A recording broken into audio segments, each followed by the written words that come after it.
My hands are weathered now, marked by nearly 94 years of turning soil, planting seeds, and coaxing life from the earth in ways most people have completely forgotten. But I want to tell you something that keeps me awake at night, something that fills me with both sadness and hope. I have spent 7 decades mastering the old ways of gardening, learning secrets that my grandfather taught me when I was just a boy, and I am terrified that when I close my eyes for the last time, all of this knowledge will disappear with me. That is why I am sitting here today, telling you about something that changed everything for me. Something so simple and so powerful that it makes me wonder why we ever complicated gardening in the first place. I want to share with you the forgotten cardboard box trick that has given me the cleanest, most abundant potato harvests of my entire life. And more importantly, I want to leave this knowledge behind for you and everyone who comes after us. Because survival is not about how much land you own or how much money you have.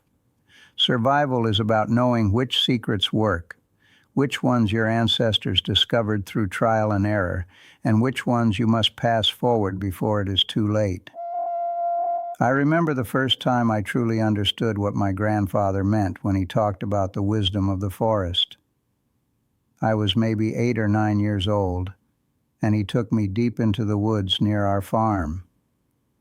We walked past the tall trees, past the streams, until we found a place where the earth was so rich and dark it looked almost black. He knelt down, and I knelt beside him, and he showed me something I had never noticed before. He pushed away the leaves and needles and moss that covered the forest floor, and underneath the earth was alive. It was warm, it was moist, it was packed with life.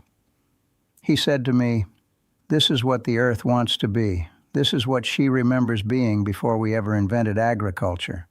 The forest does not need us to dig. The forest does not need us to till. The forest builds itself, layer upon layer, year after year, until the very ground beneath your feet becomes fertile beyond your imagination."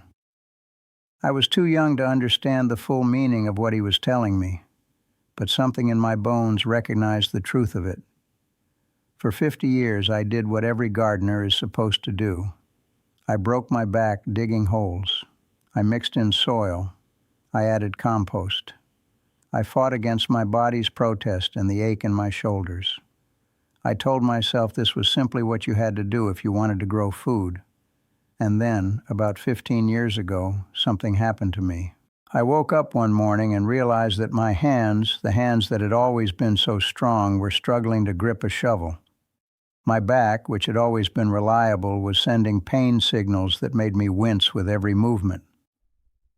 I sat in my kitchen that morning looking out at my garden, and I felt something I rarely felt. I felt defeated. I thought about selling the land. I thought about giving up. I thought about accepting that my gardening days were behind me.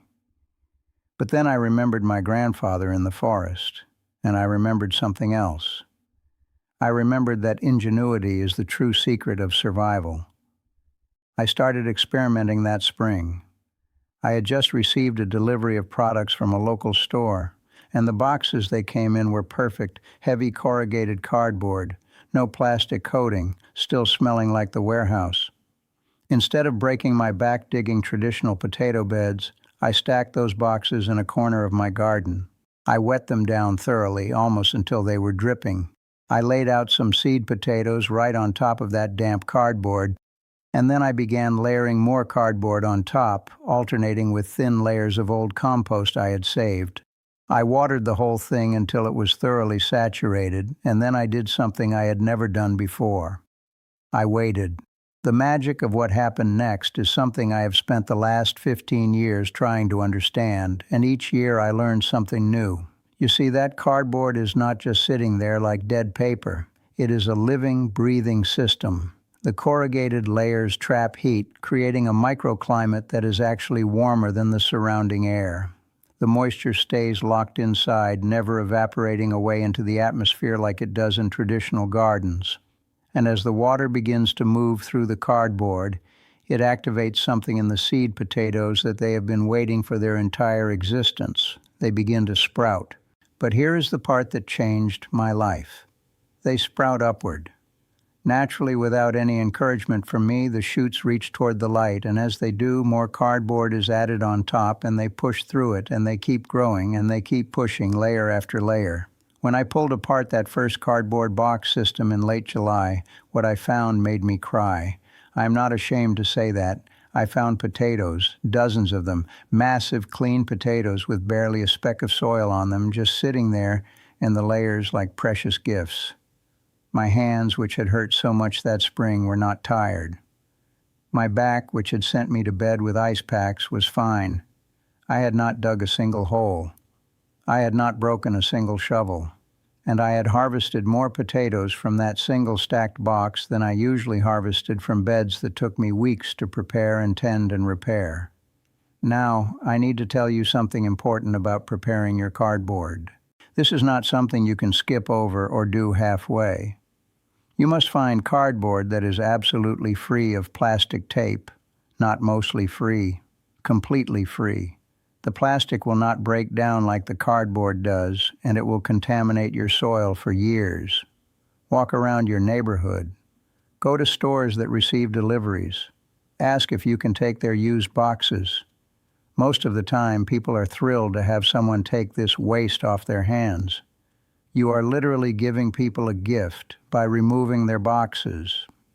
Find the boxes that smell clean, that do not have a waxy coating, that feel like real paper fiber inside. When you stack your cardboard, you are creating something I like to think of as a biodegradable fortress. The corrugated structure is brilliant because it was actually designed by nature to trap and move moisture. You see this in trees and plant stems, in every living system that has learned how to hold water against the pull of gravity and heat. When you stack these boxes, the corrugated channels become highways for moisture to travel, and at the same time they trap little pockets of air that prevent the entire system from becoming a soggy, rotting mess. It is a balance, and the cardboard naturally wants to strike that balance. I begin by laying down my base layer in early spring, usually in April when the soil is still cool but starting to warm up. I choose a spot that gets at least 6 hours of direct sunlight, but ideally 8 or 9 hours. The heat of the sun will warm that cardboard from above, and the earth below, still cool from winter, will create a temperature gradient that the potatoes find absolutely irresistible. I soak the first layer of cardboard until it is thoroughly wet, almost dripping. Then I lay out my seed potatoes right on top. I do not use whole potatoes. I cut them into pieces, each piece about the size of a golf ball, and I make sure each piece has at least 2 eyes, those little dimples where the sprouts will emerge from. Here is where most people get nervous, and I understand why. You are literally placing potato pieces on wet cardboard with no soil beneath them. It feels wrong. It feels like you are setting up for failure. But remember what we are mimicking. In the forest, seeds and tubers do not sit in sterile, prepared soil. They sit in the rich, chaotic layer of decomposing matter. They touch fungi, they touch bacteria, they touch insects, they touch all the living processes of the natural world. The cardboard, as it begins to break down, begins this same process. You are not starving your potatoes. You are feeding them in the way they have been fed for thousands of years. Once your seed potatoes are positioned, you start adding layers.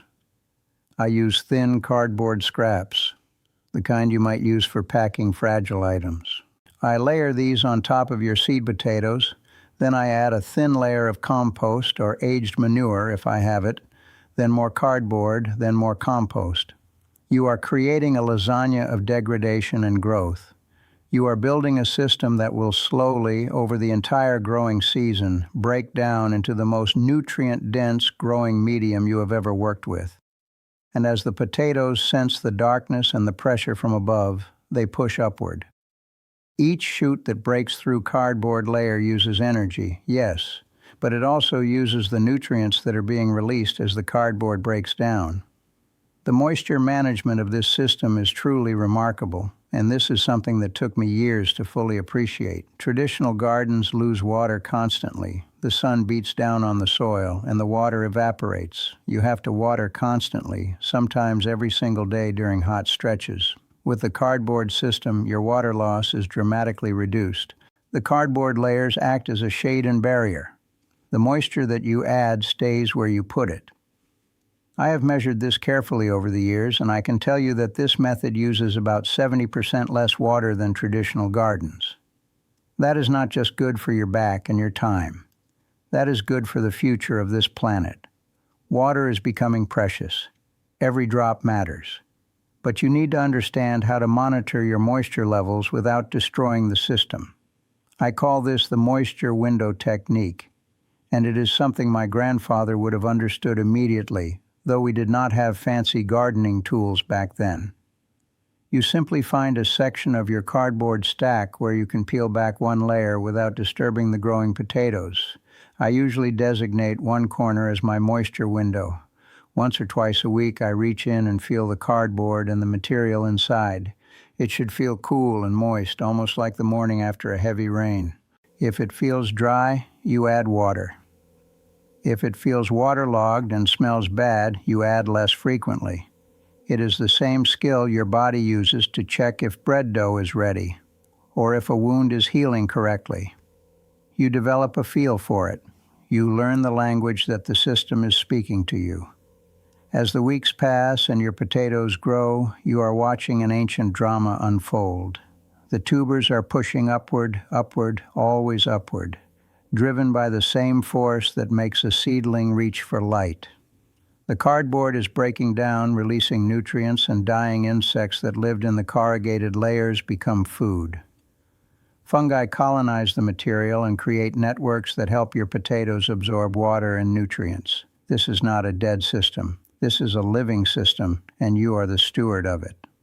By early July, when the weather is hot and the days are long, your potato plants should be absolutely thriving.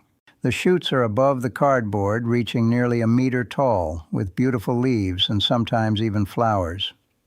You might add one final layer of cardboard and compost around that time because some of the tubers will have pushed up high enough that light is starting to touch them, and if they get too much light, they can turn green.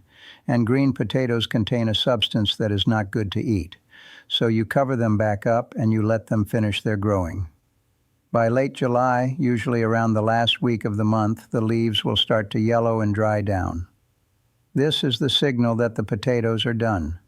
They have stopped putting energy into new growth and are hardening their skins for storage. This is when the magic happens. This is when you finally get to discover the treasure that you have been nurturing all season long. The harvest is unlike anything you have experienced with traditional gardening. There is no digging. There is no breaking your back with a shovel. You simply begin to disassemble your cardboard stack, starting from the top. As you peel back each layer, potatoes begin to appear. They just sit there, nestled in the decomposing cardboard, clean and perfect and waiting for you.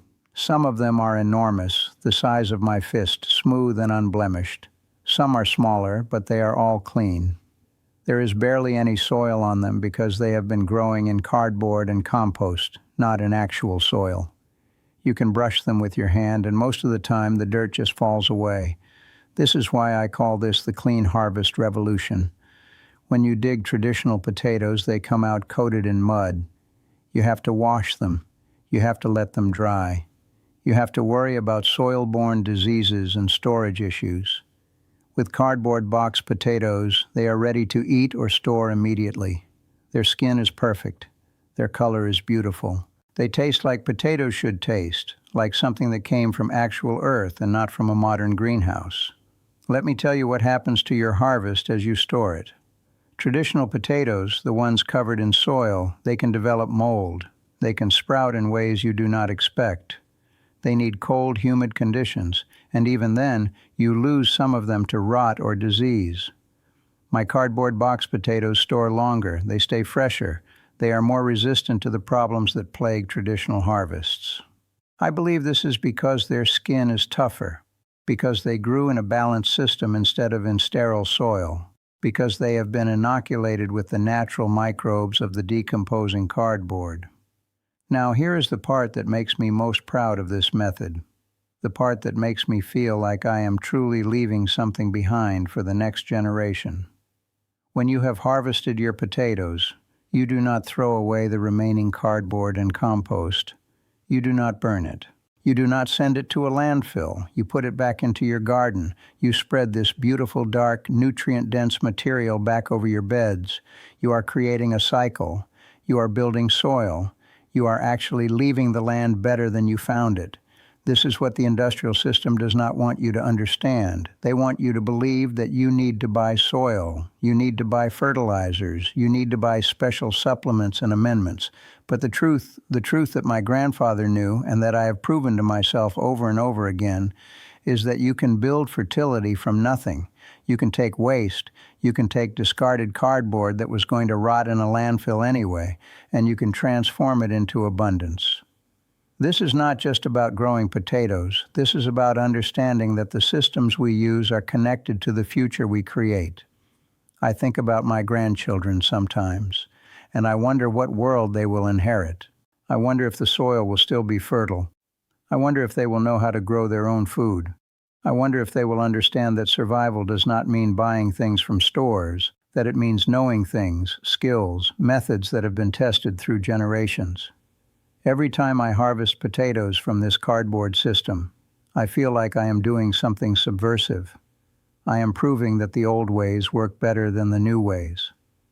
I am showing that simplicity beats complexity. I am demonstrating that ingenuity beats resources. There is one more thing I want you to understand about this method, and I think it is perhaps the most important. This is not a trick that only works for a 94-year-old man who has been gardening for 70 years. This is not some secret that requires special knowledge or special training. This is something that a child could do. This is something that a person with severe physical limitations could do. This is something that someone with no land, just a corner of a patio or a section of a parking lot could do. You do not need space. You do not need expensive equipment. You do not need to hire someone to prepare the ground. You need cardboard and water and seed potatoes and sunshine, that is all. I have watched people come to my garden who never thought they could grow food. I have watched their hands shake as they placed their first seed potatoes on that damp cardboard. I have watched them come back in July with tears in their eyes as they harvested their own potatoes that they grew with their own hands. This is the real magic. This is what the modern world has forgotten. The magic is not in the soil or the seeds or the perfect conditions. The magic is in the knowing. The magic is in understanding that you are capable of creating life, of creating abundance, of creating security from the waste that others throw away. When you start this journey, and I hope you do, I want you to pay attention to more than just the potatoes. Pay attention to what you are learning about yourself. Pay attention to how it feels to work with your hands in a way that does not hurt. Pay attention to the satisfaction of creating something with almost nothing. Pay attention to the realization that you have been given back something that the modern world tried to take from you. The understanding that you can survive, that you can create, that you can leave something behind for the people you love. I will not be here forever. My hands are getting weaker. My memory is starting to slip in ways that scare me sometimes. But as long as I can, I am going to keep doing this. I am going to keep layering cardboard and growing potatoes and harvesting them clean and putting the material back into the earth. And I am going to keep telling people about it, keep sharing it, keep making sure that this knowledge does not die with me. Because that is what legacy really is. It is not money or possessions. Legacy is knowledge. Legacy is the understanding that you pass forward so that the next generation does not have to learn everything from scratch. I want to ask something of you right now. If you have watched this far, if my words have touched something in you, if you feel even a small spark of recognition that this is something you want to try, then I have a simple request. Subscribe to this channel. Not because you are doing me a favor, though I would be grateful. Subscribe because you are making a choice. You are choosing to stay connected to this old wisdom. You are saying yes to the knowledge that is being offered. You are joining a community of people who believe that the old ways work, that ingenuity matters, that survival is about knowing things, not owning things.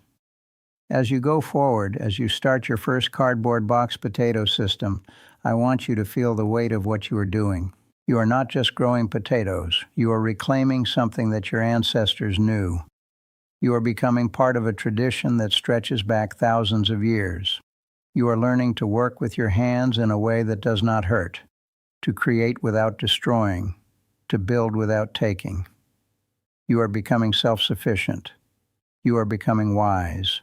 You are becoming the kind of person that others will come to when the world gets uncertain and complicated, because you will know how to make things grow. I am 94 years old, and this is what I want to leave behind. Not instructions for complicated systems, not theories or arguments or proof that I am right. I want to leave behind the simple truth that you are capable of so much more than you have been told. I want to leave behind the knowledge that cardboard and water and sunshine are enough. I want to leave behind the understanding that the greatest survival tool you possess is your own ingenuity.